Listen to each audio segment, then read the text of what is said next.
Ikaze bakunzi ba Rock Media, ikaze bakunzi ibiganiro bitandukanye bishyikirizwa na Rock Media, ikaze ndabakunzi mudukurikirana muci ahatandukanye, mudukurikirana kuri television, kuri Star Times kwishene 130 canke amajana 81, mudukurikirana kuri STV n'ahandi hatandukanye, mwemwe mudukurikirana ku mbuga hwaniro, kuri YouTube, kuri Instagram, kuri Facebook, kuri TikTok n'ahandi henshi hatandukanye. Ikaze kuno munsi ni mu kiganiro Look Sports tujya kwashikiriza kuno munsi wa gatanu. Ni jewe Anira Hisi Ndongozi, ndi kumwe na mugenzi wanje Ingabire Gilles ka andamamutse. Bakuramukije Loris Ndongozi, ndaramukije ndetse n'amakuru dukurikirana muri rusange, ni neza ko bamerewe neza mu bawe ndetse no mu byabo. Sifurize ko tuza kwanana kuboza kwana natwe mu kiganiro cy'ibintu cy'uno munsi, niza ko tuza kugira byiza. Ni Look Sports uno munsi turi ku munsi wa gatanu, twinjiye muri weekend. Ije kudufasha kwinjira muri weekend cyangwa abamaze kwinjira muri weekend. Indwi zibiri zimaze kuba zirangira mu kwezi wa gatatu. Nivuga ngo no turi kugenekerezo rya 13. Tuzogaruka ku munsi wa mbere turi kugenekerezo rya 16. Nivuga ngo tuzoba twinjiye mu gice cya kabiri cy'ukwezi kwa gatatu. Numva indwi zibiri zimaze kuba zirangira, iminsi 10 n'ingahe imaze kubirangira. Nico gituma urumva abaja guhimbaza neza abo byagenze neza muri zino ndwi zibiri muri kino gice ca mbere c'ukwezi kwa gatatu. Bagiye kwa binja weekend nakubwiye ko bayita gute mu kirundi ciza umwaramo. Numva arabona ngo weekend nziza yishe si kirundi, abonye mu cyongereza ni kirundi. Umwaramo mwiza wawe. Tubaje kuba twinjira mu mwaramo, ne turetse umwaramo. Iyindi minsi nayo itari ikindi ciza uruvuga. Ni minsi y'akazi. Nuba mu bisanzwe mu Burundi kuva ku munsi wa mbere gushika ku munsi wa gatanu ni minsi y'akazi. Mugabo abantu barashobora gukora kwa gatandatu no kwa Mungu. Mugabo mu bisanzwe si minsi y'akazi, ni minsi yo kwarama. Apana kwarama muri essence nye over essence de terme. Oya, ni umwaramo nyene wagiye kwa baruhuka, ni minsi y'akaruhuko. Rero ku wa mbere gushika kwa gatanu minsi y'akazi, kwa gatandatu no kwa Mungu no kwa gatanu kwera imasasi. Ni umwaramo. Nuko reka nabaza ko nikiganiro kije gutufasha kwinjira mu mwaramo. Ahubwo nibaza ko tuza turi nyuma ya saa sita, no turi mu mwaramo. Twamaze kugera mu mwaramo. Uvuga ngo twamaze kwinjira mu mwaramo. Mu mwaramo turi kuza gatanu, isaha zitandatu zamaze kuba zirenga. Uvuga ngo turi mu mwaramo, ku munsi w'ejo turabandanya mu mwaramo, ku munsi w'Imana turabandanya mu mwaramo. Rero ari abantu baca baba ku munsi wa mbere uca usanga bayita ngo ni Lendioje. Lendioje bisigura ngo uba wagize umwaramo ukakwaramika kabisa, ugasanga wakunyaye cyane kabisa. Usanga ku munsi wa mbere uri kurakora nimba ari ibintu bigusaba inguvu, usanga utuguvu twagiye ari duke cyane, ari ibintu navyo usanga bigusaba mu mutwe bitagusaba inguvu nyinshi cyane, usanga kwiyumvira aho wo kwiyumviriye itiro aho nya kabisa umwaramo wawe ukaramitse, si wowe waramitse. Nuko nibaza ko mbere n'amakuru tuza kuvuga uno munsi n'amakuru yaje kuba muri ino ndwi, haba hano mu Burundi ndetse no ku mugabane wa Buraya. Mu Burundi ni Sangwa Patrick Mayani, intumbero yiwe canke sinzi ko noyita intumbero, numvise uzi cyane ikirundi. Umwaramo iki n'iki devoir, yo mvuze umuntu ikintu umuntu ategerezwa gukora, ikintu umuntu ategerezwa, apana ikintu umuntu ashobora gukora, ikintu umuntu ategerezwa. Mugabo tuvuga ategerezwa, si umuntu amutegetse, niwe yacitegetse. Mugabo avuga ati jewe iki ni devoir nihaye, si objectif nihaye, ni devoir nihaye. Devoir mu kirundi ni iciyemezo. Ni iciyemezo aje kuba yiha, avuga ati objectif yanje, devoir yanje ni gushikana intamba mu rugamba muri CAN 2027. Uno munsi intambwe ya mbere ije kubitangura, nihaza ko turi muri 2026 tugiye gutangura Trêve Internationale yo mu kwezi kwa gatatu nyene mu mpera. Tuzoba turi muri Trêve Internationale, ibihugu biko birakina. Maze giye twaruka Trêve Internationale mu kwi 12 cyangwa apana kuva 2026 tangura na Trêve. Mugabo imbere yaho hewe zari wava ngaho uja muri Trêve, uva muri Trêve uja muri Trêve, zaba ku kwezi navyo ni ugiye kuraba nko muri Premier League usanga bakina inkino zine, Trêve Internationale gaciza bagaruka izindi inkino zine Trêve Internationale. Ubu ni Trêve Internationale intamba mu rugamba umuvuduko wa mbere niko novuga ni iyo bariko bakavuga ngo avomarque prego no munsi baragiye ku murongo niyo ntuze ya mbere niyo ntambwe ya mbere ni nayo novuga ngo urutonde rwa mbere rw'intamba mu rugamba rusohotse mu mwaka wa 2026 Sangwa Patrick Mayani yamaze kuba asohora ku munsi w'ejo naza kutuza kubica hirya no hino abakinyi aba nabo baje kuba bahamagarwa abari amaze iminsi badahamagarwa uno munsi baje kuba baza Niko biravuga mu gihugu ca Chad babona ko mengo biracagoye ibinabiriya mu ntamba mu rugamba tuzaguba uhagarako umwanya nibaza ko turazofata kanya atari gato turabire ibiko biravugwa muri Primus League ariko barakina muri ino ndwi iheze ni Aigle Noir nibaza ko ibintu byo gutsindana nyine ntiberuka vuba yaje kubinganya ku munsi w'ejo ingana mu Olympique Star n'indi migabo irakina muri Primus League tuzavana mu Burundi twerekeze ku mugabane wa Buraya hari muri UEFA Champions League inkino zariko ziraba muri ino ndwi turangije ku munsi wa kabiri ndetse no ku munsi wa gatatu imigwi itaje kuba yorerwa cyane mu gihugu cy'Ubwongereza ubona ko ubwa mbere baravuze ngo muri iyi phase turimo hari n'imigwi itanu yo muri Premier League bavuga ati ni domination ya football muri Premier League mugabana ko bitaje kuba byoroha muri weekend of final imigwi yose yaje kuba itsindwa kiretse umugwi wa Arsenal wonyene wacoboye kunganya iyindi yose yarashoboye kuba itsindwa kandi na Newcastle nayo yangarije mugabe izindi zashoboye gutsindwa novuga ngo bon nabi yindi ratsindwa buke yindi ranganye nuko na makuru tuza guca hirya no hino mu biganiro cyo munsi cya Rock Sports tumire amatega to imbere ko twinjira mu dondo gikano cyacu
nuko twinjire mu idonido duhere mu ntamba mu rugamba urutonde rwa mbere kuri Sangwa Patrick Mayani mu mwaka wa 2026 arako ni Sangwa Patrick amaze ashira hanze abakinyi agiye kwifashisha ku nkino zibiri zo kurondera novuga ngo ni tour preliminaire niko twoyita barondera ingezo zija mu matsinda intamba mu rugamba ziri kumwe n'igihugu ca Chad igihugu ca Chad nibaza ko ku rupapuro intamba mu rugamba ziri hejuru uko ugiye kuraba no kuri classement FIFA urabona ko intamba mu rugamba ziza hejuru y'igihugu ca Chad nibaza ko twovuga ko intamba mu rugamba ziri favori ariko ni umwaka mushasha ni ibintu byinshi bishasha turabe ingene bigiye kuba bigenda urutonde rwa mbere rwa Sangwa Patrick uruvuga kwiga icambere cyo tubanze twukanye yuko nkuko baraje kubivuga ino ni ciyemezo gikomeye cyane kwitwa Sangwa Patrick Mayani nibuka ashika mu mabanga yaje avuga yuko kwizeza yuko bashobora kuja ico gihe cyo tuja muri kane nimba ego twaba turitegura kane aravuga ati iyinye ntacu ndabijeje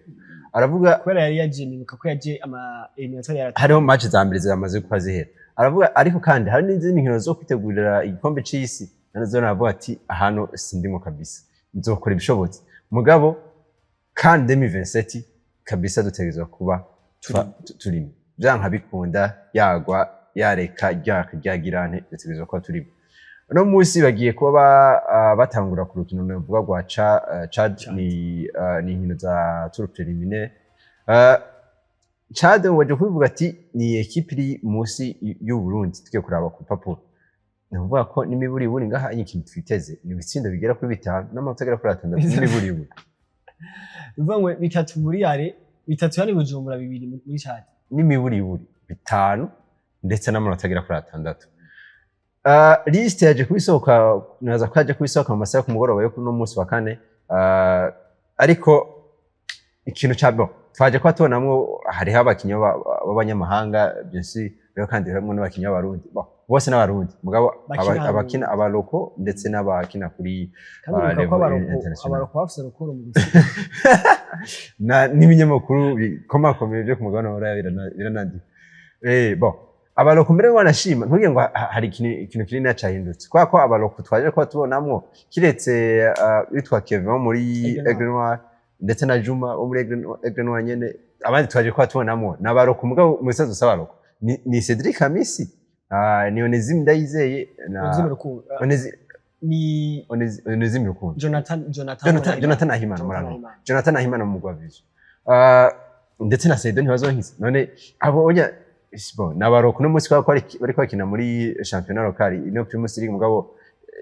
muri sanzo ntibari basanzwe arabaroko igaruka ry'abakinyi bamwe n'abandi novuga babikovungu basanzwe bazi no kane banayikinye imbere wanashima akenshi nka Cedric Kamisi wewe tuvuze Cedric Kamisi tukaba tunavuga kandi naza ko abantu bose bacumva ico arico kubona baje no musi nibaza ko ni imwe muri atuzikomeye cyane kuri twasangwa Patrick Mayani harimo abapeti by'ukuri yaje kwahamagara na yuko kabisa bari bamerita kuba baza nimba no musi buzi izina nka Inez Abdi kubona bamuhamagaye ni ikintu gikomeye cyane naza ko turabye iyo generation ya kera isanzwe izi kandi cyo gisigura ariko kandi tukatubona n'abantu bakinyi bashasha ariko arahamagara mumenga harimo n'umukinyi umwe muri Musongati ngo ntonde mu kanezi sindi kwena mwibuka neza ariko menga harimo umwe mu bakinyi bo muri Musongati nibaza yuko nimba turabona abo bakinyi bojye no hino agana amahigwe basanzwe akina hano mu Burundi ko tubona equipe B bon abasanzwe arabaroko baje no kuba bitwara neza naza ko ni kimwe mu bintu byiza bizoza kuba bifasha Sangwa Patrick Mayani kugira ngo aze kuba yitwara neza muri zino nkino zibiri naza ko nta excuse nimwe azoza kwa ronka mu gihe atoronka amanota 6 bo ibitsindo turashaka ku ibyo byose mugabo n'imiburiburi amanota 6 kuri Chad arakeneye yani mweko twa mu minsi twabigarutse ko dutanguye kubona Cedric Kamisi yagarutse muri Interstar tubonye ama performance meza cyane ariko aragira tubonye Saido nibazo nkizagarutse muri Vital bavuga ati nibaza ko yabaye amadeba sino ngaha gusa na mu bandi barafise mbiga Saido na Cedric Kamisi baracafise ikibanza muri equipe nationale baracafise ico boterera muri equipe nationale cyane muri no projet muri no devoir ya Sangwa Patrick uno musaje kuba abahamagara kandi nibaza ko turashobora kubabona bari mu bakinyi bakomeye bafashije equipe nationale turetse kuri côté experience gusa mugabo n'ivyo bashobora gutanga mu kibuga erega ntidufatire ngo bazuza baje gutanga impanuro gusa oya abo nibaza ko mbere wanashima ni amwe mu ma element clé ya Patrick kubera yuko dushaka tunarabira ngaha mu Burundi no musi Cedric Kamisi kunareka arigenza ariko aradomina abakinyi benshi cyane basanzwe kandi no Primus League nibaza yuko kandi si chance kugira ngo bacamureka ngo wowe waradufashije gutwara kandi ngutsinde oya neza ko arabikorera kandi aranavyerekana nibaza yuko bon peut-être sibo yo konta ko cyane gusumba abandi bose kandi numva tuvuze izina nka Saidi ntazonkiza twatuzi yuko ni izina rikomeye cyane muri mu ntama mu rugo muri football y'u Burundi muri rusange twatuzi yuko uno abuze ni kintu kinini cyane kije kwa kibo uno musi nivyo nitwavuga ko naho abuze atari kintu kinini kije kwa kibo ariko nitwamugereranya na Saidi ntazonkiza wa 2015 ntibishoboka wa 2017 ntibishoboka no musi aramaze kuba hari yindi ntambwe yakorotse tuza kwa tumutega ko byinshi cyane ariko turetse iyo experience asanzwe afise ni mu makibeze ibyo nitoza kwa tubide Cedric Kamisi turetse yuko afise experience turetse yuko bamwe bavuga ati yaradufashije kuja muri kane ku ncuro ya mbere mu mateka y'u Burundi ariko kandi ni no mu makinyi beze uno musekara provinga muri Primus League bon ibyo harimo abo muri Primus League si benshi ariko neza ko n'abasanzwe bakina hanze harimo abakinyi bakina muri za Gasogi United za Rayon Sport mu Rwanda neza ko nivyo wanashima hajya champion mu Rwanda si chance gucanga amasibe mugani waza yuko umukinyi mu Burundi arenze ashika muri champion mu Rwanda usanga ari kuri niveau yo hejuru sinshatse kuvuga yuko abo bari muri champion mu Rwanda bari muri za Rayon Sport bari kuri niveau yo hasi gusumba Cedric Kamisi mugabo nibaza yuko si niveau iri hasi cyane ya Cedric Kamisi yoza kuba umukanga ujya kina muri Rayon Sport ujya kina muri Gasogi ujya kina muri Kiyovu ya naza yuko bano batatu dushaka dufatire kuri Cedric Kamisi dufatire kuri Cedric ntazonkize dufatire no kuri one kweking umwana n'izina Jonathan Ahimana naza ko ni bamwe mu bantu bafise kinini cyane bazoza kwafasha muri mu ntamba mu rugamba kandi urumva hari yaciye iminsi tuza turabona abantu bazi barimva ati kweri kitako turabona nako kweri tutako turabona nako nibaza no munsi niba baje uretse yuko ivyijiji bizohera mu bantu harimo uwo mwumvikano hagati muri equipe nico kintu cyambere gikonte nibaza yuko nimba ari kintu cyambere gishobora gusambura equipe nuko hataba hari umwumvikano muri equipe muri vestiaire no munsi nimba bariko baragerageza ko bose basenyera ku mugozi umwe nta kibuza yuko devoir ya Patrick bazoza kubayishika ya mu rutonde rwa Sangwa Patrick harimo Ndayishimiye Yusufu Nyange yaramaze igihe atari ko araboneka mu ntamba mu rugamba kumvune yari yagize bon no musi yatangiye no kuboneka buke buke mu rwa Jeseni seta nubwo atari même forme nkuko yahora mugabo ko turiwe muri equipe nationale nadako ni kintu bikomeye gose bon ko turiya Nyange ni kintu gikomeye cyane mugabo ni Nyange eske no musi Nyange twari dufise haraciye nk'imyaka 2 ndibaza ava muri Turkiya aja mu Faransa neza kari kuri niveau iteye ubwoba cyane gose kabisa no musi nivyo yaragabanutse mugabo bazi yuko abantu umadmini wa Jesenis azi kirundi cishi gusumba bo jewe ni usubye ko ndazi mwara muga arazi kirundi cyane kabisa since kirundi sinaza kwenda Nyange akibaza neza ko ari undi muntu so neza ko no musi niveau ya Nyange yaragabanutse yaraje kwahura n'ibibazo neza ko muri sport yayo yose muri monde sport nimba ari kintu cyambere gisubiza inyuma umukino n'imvune peut-être rashaka guhura n'umumenyereza mubi ugasanga aramwiciye carrière mugi kintu cyambere gishobora kwicira carrière n'imvune neza yuko Nyange amaze guhura n'izo mvune za hato na hato byaje ko imwicira carrière yiwe kabisa nako yagiye kwa aja hasi mugabo no munsi neza ko arafise byinshi azoza kwafasha mu ntamba mu rugamba ariko aragaruka muri forme buke tutagukuza turamubona muri squad ya Ojosenis mugabo neza yuko nimba aje muri defense no musaje kwa mumugara muri mu defenseur bu grande gwa ntamba mu rugamba si muri defense gusa hari ikintu kinini azoza kwa afasha muri mediane ntamba mu rugamba hari ikintu kinini azoza kwa afasha muri attack ntamba mu rugamba hari n'ikintu kinini azoza kwa afasha muri squad muri rusangi ntamba mu rugamba yani adako turiko turabona abakinyi bariko baragaruka muri equipe nationale hari abari bafite ibibanza bakirimwo ariko n'abandi usanga baraje ariko uno musi ni bari turashaka kuvuga twaje kwa tubona mu polemique menshi kwitwa Marco Iman saravuze ati turazi ko atagwaye mbega byagenze gute kuko numwe mu bakinyi baza ko intamba mu rugamba dufise ku bandi rw'inyuma cyane ku nimero 3 uno musi kandi mu ntamba mu rugamba dufise n'andi bakinyi no ngo bari mu maforum mu makipe yabo bashobora kuvuga bon Janko Dwira umugisha wewe ni nta discussion zo zirimo twarabonye mu misezo yitwa Banza yaragize performance za mu equipe yo muri deuxième division muri Belgique yabaye umukinnyi atowe mu bakinyi baronderamo umukinyi w'ukwezi muri deuxième division muri Belgique hari abaje Odile Yongora muri Belgique ni umwe mu bakinyi bakomeye no musari muri Jupiler League Première Division ni umwe mu cadre muri equipe yiwe cyane uno musi twafise abakinyi bamwe bamubona ko muri ma equipe barimo mu makrebe barimo usanga ibibanza bihari ona kandi ko nibaza ko na critère uno Sangwa Patrick ara kuko naje ko mbona ino effectif iyo abataraba performance actuelle z'umukinyi twari kuba tubona yahamagaye witwa Bonfils Caleb nibaza ko n'umustari muri equipe nationale mugabana ko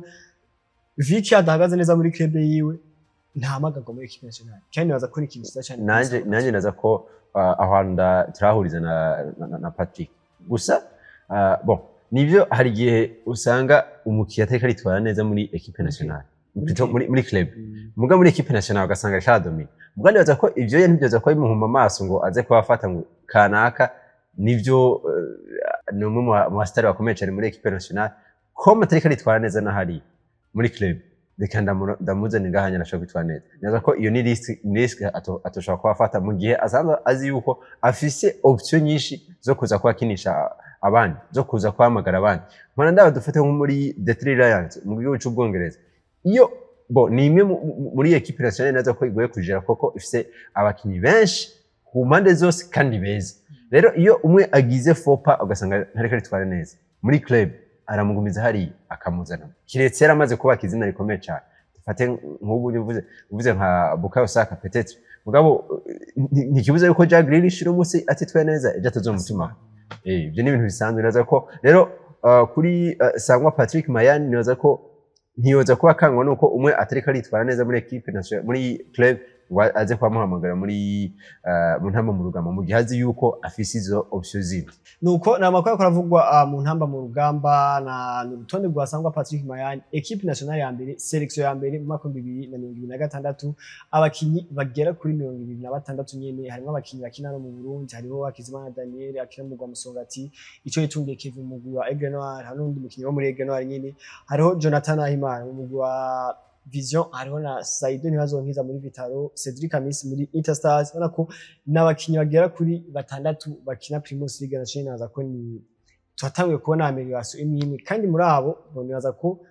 bamwe bazoba bari mu bafatiye cyane equipe nationale ni image nza kuri Primus League ni ikintu ciza n'amahirwe masako bono n'urutonde rusohotse kwigenekerezo rya 12 ku munsi w'ejo ariko urukino rwa mbere ruzoba kwigenekerezo rya 2026 n'abashasikaye indwi zigera kuri 2 zo kwitegura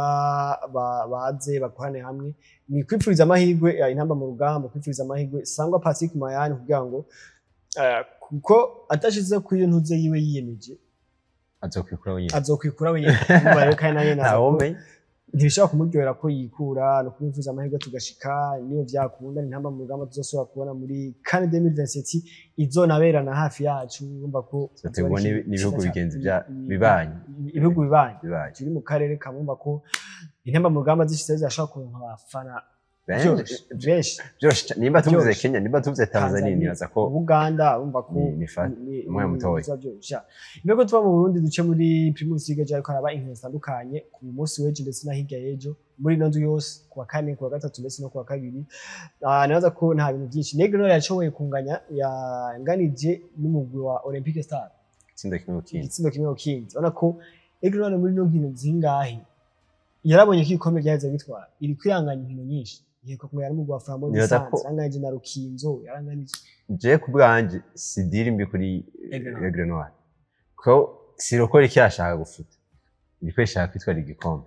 nimba no musi ishaka kungana na Olympique Stade ikabakora ko iyo ishishaka ni kudatsindwa urukino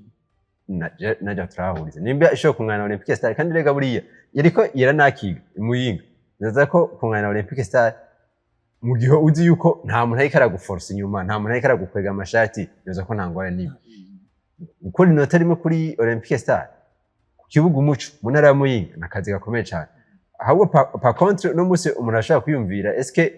bo bari ko bigira express canke na meforme za Aigle Noir zo zitanguye kuziramo ko nimba dutanguye kubona izo meforme turacafise izindi nkino zikurikira nubwo tuzo muri Primus League eske izo irikiduha image yo kuza kwirangiza champion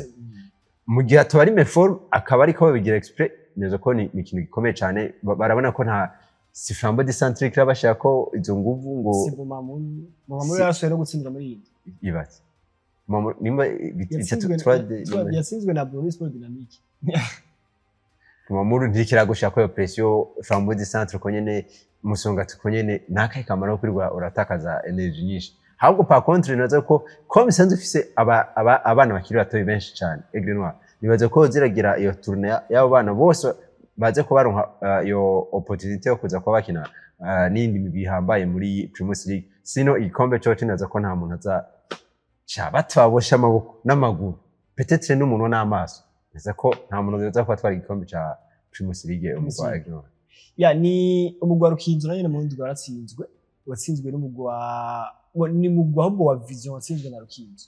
watsinzwe n'izindi bitari bike ni muri Vision nibaza ko ni equipe turiko turabona ibayemo amashanje menshi mu mwaka w'ibino twarabonye igihe kimwe birukana novuga ngo ubuserukira Nyange na Karebe witwa Stiziga Masabo twabonye Mutombora ava mu directeur technique akaza ko mu entraîneur principal ubu bamukuye ku mu entraîneur principal bamusubije muri kuba directeur technique bazanye umu entraîneur w'abagardi abo mu entraîneur mukuru w'equipe witwa Vladimir Nyonkuru bana ko equipe tanguye kuri defeat batsinzwe n'umugwa wa Rukinzo kandi hajya buriya kuri Mutombora yari yatsinze neza cyane yari yanatsinze buriya imbere ko mu nkino zibiri cyangwa zitatu unashaka kwibaza eske ko itwagwa n'aba professionnel bano bakinyi bose n'abantu bazi mode ya football barayimetriza iyo hatumaze kuba haba iyo stability muri equipe ni ibintu biza kuba bitusha equipe cyane.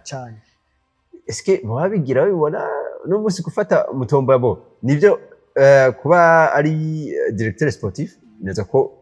ni giti aragitahura nivyo peut-être nta hantu ari bwabe directeur sportif henshi mugabo nimba ni Mutombola tuzi ko atahura icyo cyo football y'Uburundi aranayizi ni atari y'Uburundi arayizi nibaza ko kora bari bamugize directeur sportif ni sawa si erreur ariko kandi no kuba bamukuye kuri directeur sportif bakamushira kuri kuba coach principal none ntibyari kosa kandi urabona ko ariko aranitwara neza uno munsi wafashe Vladimir yari asanzwe ari coach w'abagardie bamugize coach principal deja iyo rotation ibaye na je ubwanjye ndi muri studio ngana amaze kuba nta kanama cyabaze umukinyi no munsi yaronse Mutombola yaronse bahereye kuri Paris no munsi yaronse Vladimir bizoze ko bimugira gute mu biraza ko imikino ko kandi abaci banahera no ku ntsinzi kandi baje no kwatsindwa bikomeye cyane naza ko bitatwikira naza ko vivyo harimo akagorana naza ko kandi utwa Caleb yari yaje no kubaba yari ku kibuga yaraje no kwitaba imyimenyerezo yabo naza ko Caleb na Nyange ko agomba aze muri zino nkino barabe bicare kabisa barabe ikibazo kiri muri uno mugwa ngo baze kwa bategura guheza neza ngo banitegura ndetse na championnat zindi ariko kandi baracafise na coupe du président naza ko yego ni ora ko nino phase tuvuga ko Musongati ni equipe ikomeye gose yarashoboye gutsinda mu gwa Messager gitsinda kile kubusa ariko dubya tuva muri Primus League ni Kansas United ishoboye gutsinda mu gwa Ita Stars ibitsindo bigera kuri 3-2 Kansas United hari no kumakweze byagenze nibuka ko mu mpera za saison baje kuba babemerera ibintu by'ama prime de match iki mu ndwi heze bari banganije no mu gwa Vital ibitsindo bigera kuri 2 ku bindi Kansas United yari yemerewe amafaranga ngana 150 ku mukinyi umwe batsinze Vital ku munsi w'ejo wa Kenya Interstar bari bemerewe 150 ku mukinyi umwe batsinze Interstar umva ko ayo ma prime ariko batuma bakina bita kandi ubona ko barashobora gusiriva ntibagiye muri deuxième division kubera izo ntuze izi nkino zisigaye nibaza ko ntibakene bazitsinze zose cyangwa bagize izi performance bariko baragira no munsi birashobora gukora tukabona Kansas United iraguye muri Premier Division kandi maze imyaka yihereza iri ngaha nyene igumi hakuka ibiri kukimanga kabisa hari umugani bavuga mu Kirundi ngo basinzi ko ari umugani we ko tazi n'ibintu by'ikirundi biraza gukora bavuga ngo kwifuka bukeye sinzi ko nawe kwifuka bukeye iyo umuntu hari umuntu yibuka kwifuka bwakeye basangiye we yamaze kumujya imba yamaze kumwica ubwo burakeye agomba byuke yifuka kandi uzi ko dans 30 minutes uraza kwa ubyutse rero umugwa Kansas United naza yuko niyo politiki baba bafise byo kuri barabona yuko bigombe byangare bagira baje muri Ligue B bacha barondera kunwa motiva bakinyi kweri ko atwa motiva kuri jone ya gatanu muri phase cyangwa tugitangura champion no musaje kwa bagira ba motiva bagume batibuke ngo basove equipe naze ko equipe ya Kansas United si equipe nyinshi yose yo kuza kubigwanira mu cyanda ca 13 12 Tinde yibuka igitangura ikiza bagifise president yari umuhuza witwa Edouard Uwimana ubona ko ni equipe yarangije nibaza ko itari ya kabiri yari ya gatatu ubona ko yari kwigwanira ikombe mugabo mu nyuma neza ko equipe no munsi ho haje nibibazo haje kuba bakavuyo muri match ya Vitaro ndetse n'umugwa Kansas United FF baje kubafatira ibihano bazokina match zigira kuri zigera kubazokina n'umugwa ngo City urundi nago sidagwibuka awikwe kwera akavuga kaje kwa kaba kuri Stade Gatwara no vuga yuko naba isanzwe ifite n'abakunzi no vuga yuko mu isanzwe ya Kansas United ni intara mba banyakaya bose kera y'intara ya Kansas kera rero naza kumva isanzwe ifite abakinyi abafana benshi no musi rero nimba baje no kuba bafatira ibihano nibyo bari kwara motive muganiraza ko kuza kwifuka bwakeye si politique nziza kuri Kansas United ya nuko hari n'izindi nkino zako ziraba zitandukanye twaje kuba tubona ibitsindo bigera kuri 5 Vitaro yatsinze Bejegini ibisindo 4-3 bana ibisindo ndwi mu rukino rumwe si kenshi dukunda kubibona bana ko Primus League iriko yagera ku musozo yari indwi ya 25 bavuga ko hasigaye inkino zigera kuri 5 zonyene muri Primus League kugira ngo shampiyona ishobore kurangira reka ninaza ko amakuru avugwa hano mu Burundi two yagarukiriza hano tubanze tumire amateka gato yacu tugaruka umugana wawe nk'umunywanyi w'ibanki BCAB wowe ufise ubwoba ko udashobora gusuma ata amafaranga wagendanye ibanki BCAB yamana bishasha twabazaniye ubuhinga bushasha bwo kurira amafagitire no kubikora amafaranga mbega ubwo buhinga nubuhe hoho bukora gute nakamashini ko kuriha fagitire canke kubikora amafaranga ukoresheje ikarata nikeli ati none mbega ivyo bigiye kutwungukira iki ubuzima bugiye koroha mu kutagendana umukagato w'amafaranga ku mufuko wavura n'abagizi ba nabi bakayakwiba ikindi congeye ko kuri ico nuko ushobora kubikora amafaranga yawe kwishami rya ryo ryose rikwegereye rya BCAB utirura ruhishwa no gutonda umurongo ngo havushikirwa warushe ibanki BCAB kumwe namwe aho muri hose shika mu iterambere na BCAB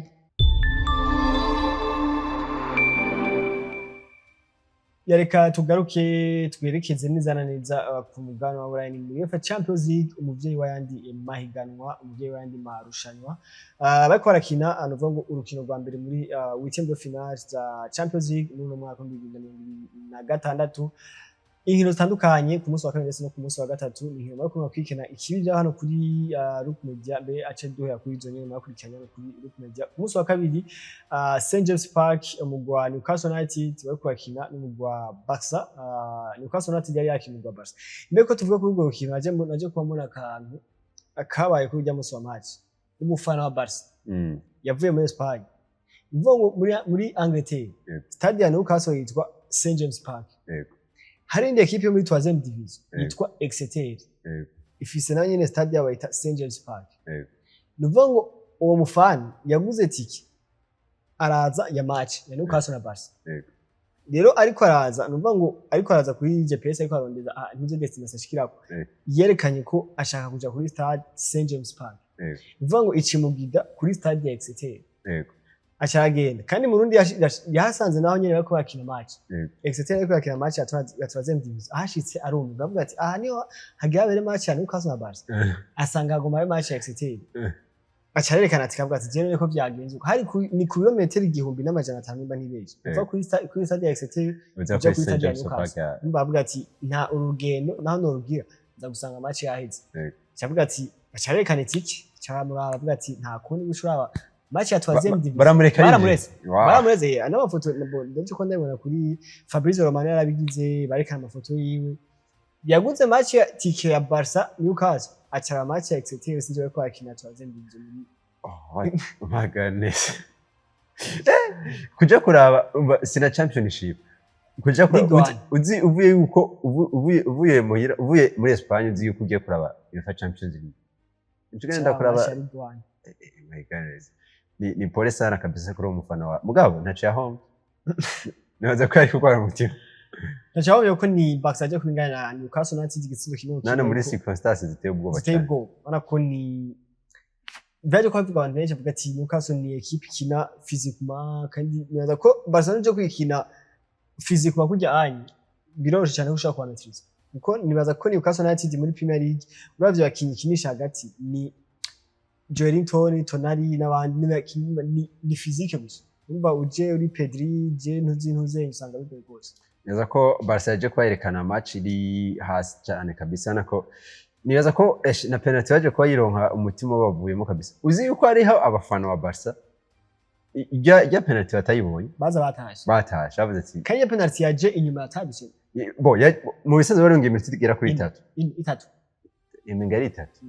ine yari ine hama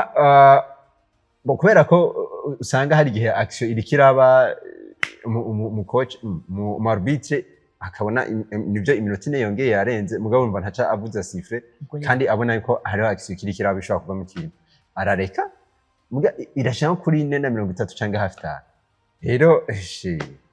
penalty barayikriye witwa Dani Olmo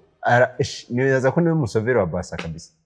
sino Lamine Yamal nivyo aratsinze aranahoze n'abantu buga babareza ko yakoze igasha gutari cyo penalty naje bayimpano itera kabisa rero naza ko Barca aje kwerekana performance iri hasi mugabo neza ko ntibirahera nimba bafise match retour Camp Nou neza ko barashafisa amahirwe mugabo neza turavye ball bakinye kabisa bahura na Newcastle yari performance iri low cyane ni Barcelona nibaza ko muri target fisi no mwaka bafise ishavu rya Champions League bakora muri Rwanda Dominion muri demi final y'umwaka urize urumva no mwaka ni kubwanje iyo bareka iyo Inter de Milan ishaka kareka Barca karenga ikikinira final ino yakoze iki muri final ishaka kareka Barca iki no mwaka Barca basi atavyo kwireka ubona ko iri capable yo gushika muri final ya Champions League neza ko uno munsi biragoye cyane ngo tuze kwa duharura Barca nk'umufavori wa final pana uwo twara Champions oya wa finale ya Champions League neza ko biragoye cyane ko turavye uko yitwara kuva season yanatangura neza ko wofata Barcelona mu mwaka weze na Barcelona mu mwaka neza ko ni ibintu bimeze uko biratandukanye cyane rero kiyagiye twabona kabisa yuko guhugwamo na Inter Milan nivyo habaye amahirwe make sino yaramerita gushika muri finale ya Champions League hanige yari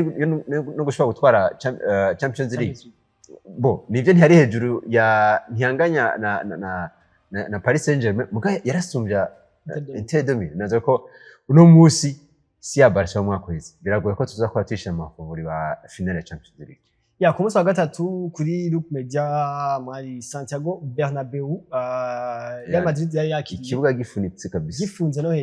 gifunze no hejuru anako kugira ngo induru ishobore gukwira ikibuga abafana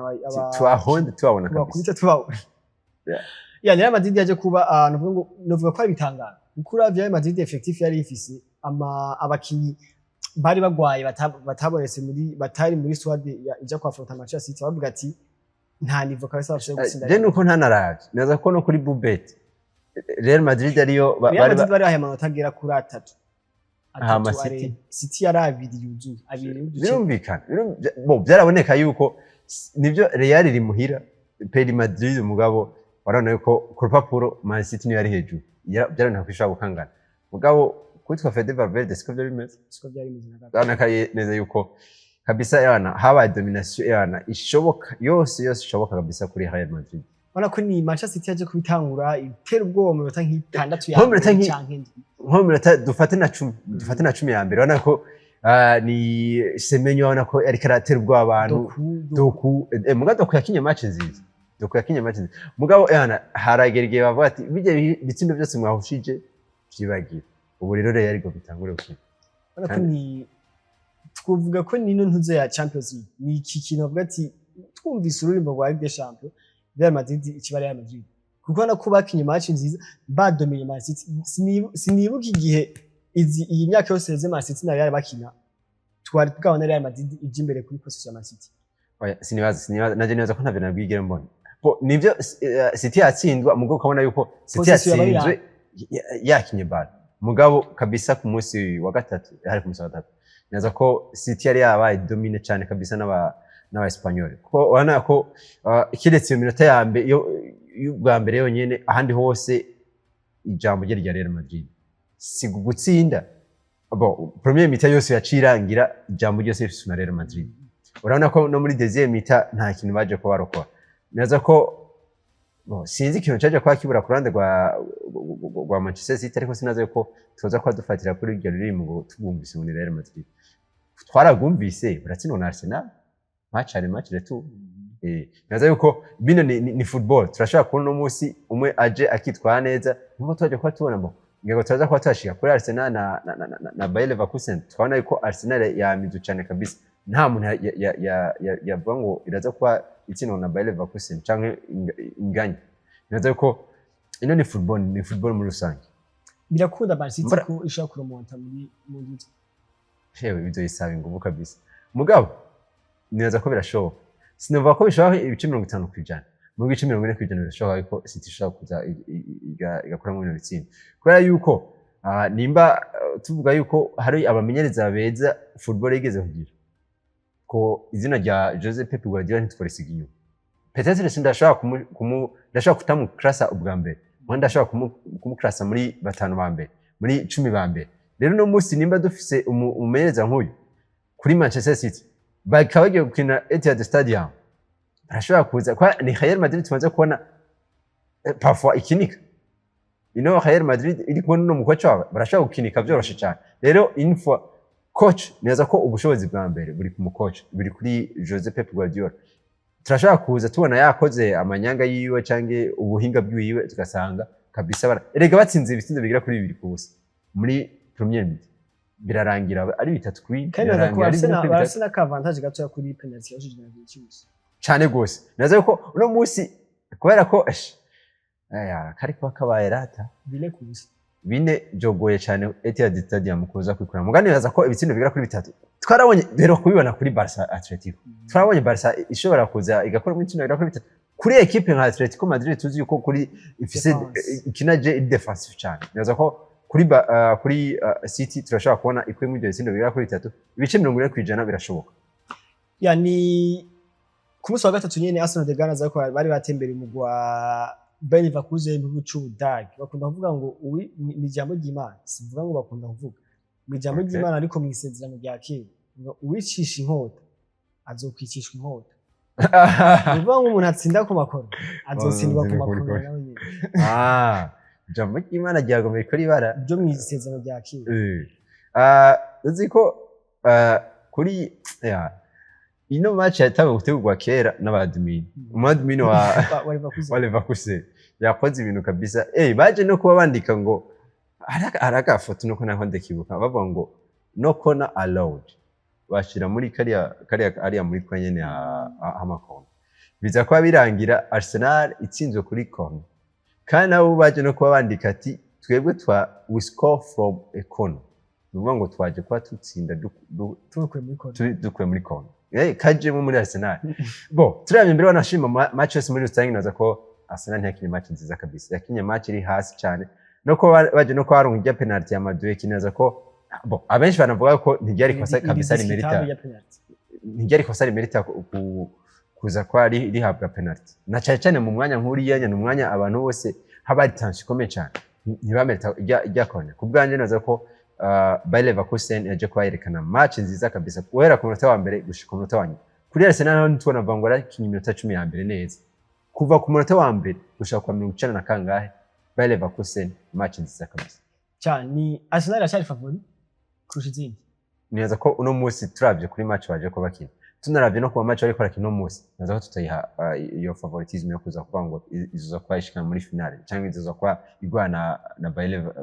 Bayern Munich neza ko uno munsi ibyo nitwobivuga ntiyoza kubihangana na Paris Saint-Germain neza ko uno munsi twobikura mugabo peut-être irashobora kwitega match retour iryoshe Emirates Stadium irashobora no irafite amahirwe mbere banashiba nka 70% no kuza kubirengana mugabo naho tuzoza kwa turaba mbegira iki kina baro imeze gute ikaza kubitsinda ikinye baro nk'iyo yakinye ku munsi wa gatatu biragoye cyane aho tuzakwatisha amaho turangirize kuri Chelsea Parc des Princes yari yatembera mu gwa Paris Saint-Germain neza ko imbere yuko niyintuze ibo inde tirage yose n'izi match za weekend de finale Luis Enrique yavuga ati umugwa mbere shaka ko duhora mu gwa Chelsea neza ko baracafise mu mutwe ka kantu ka finale ya Coupe du Monde Club Chelsea azo kuba gatsinda kandi urabona ko byagenze neza ibitsindo bigera kuri 5 kuri 2 ibuka ko Chelsea yaragombeye igitsindo bigira kabiri baranganya 2 ku bindi ko barigeze ko banganya igitsindo 2 ku bindi cijijwe na Enzo Fernandez mu gucelebrate afana wa PSG ijya baje ya Coupe du Monde Club umva ko muga mu nyuma nimwe bavuga ngo karu ngo bacha bakubita ibitsindo 3 bijyanirana ko nyene ibitsindo 5 kuri 2 kuri Paris Saint-Germain ntona ko ishobora kudefenda no titre yabo agasubira cyane kabisa neza ko no munsi birashoboka cyane kuko neza ko kimwe mu bintu bya mbere bifasha umugwa wa Paris Saint-Germain si Lionel Messi karabatsinda si Kylian Mbappé karabatsinda ni equipe yose muri rusange iri kiratsinda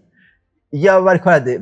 badepanda bafise dependance ku muntu umwe gusa byoje kwa bigorana peut-être bafise dependance ku mukoci ni atikomeye cyane ibintu ni ikintu cyiza mugani munsi niba badafise dependance ku mukinyi umwe kana ni imwe muri avantage zizofasha umugwa Paris Saint-Germain turashobora kubona baje ku defender titre ya Champions League kandi birashoboka cyane nimba baje gutsinda umugwa Chelsea baje nivyo harimo naho kantu ka revanche ko baje ko batsindwa muri Coupe du Monde Club mugabo neza ko yameta kabisa no gutsinda umugwa Chelsea si Chelsea twavuga ko iteranye ubwa muri uno mwaka nimba tuvuga yuko muri Premier League bitifashe neza irashobora gukora izo exploit match imwe muri Champions League itwara neza. Bon, ngira ngo Tottenham nubwo tutayivuze yarakoze ama exploit amwe tukabona muri Champions League itwara neza. Muga Fendi Conte biza kwagenda gute? Neza ko Paris Saint-Germain yameretse gutsinda Chelsea. Ya nuko naza ko nihiganwa cyacu no musoje tukigarukiza hano ndagushimira. Nanjye ndagushimira Loris Tongozi ndashimiye ndetse n'abari kwadukurikirana bose muri rusange. Yari kandi ndabashimire muri kuri kano kanya mwafashe kugira ngo mudukurikirane mubandanye mubana natwe mu biganiro byose tubashikiriza mugire aho muba mubahwe naho.